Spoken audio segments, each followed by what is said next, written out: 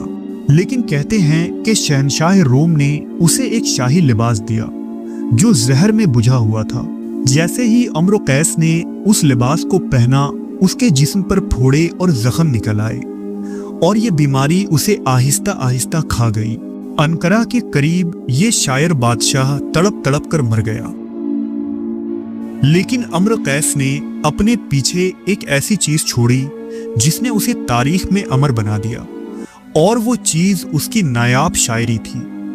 اس کے نظمیں اور غزلیں اسلام سے پہلے عربی ادب کا خزانہ مانا گیا ہے۔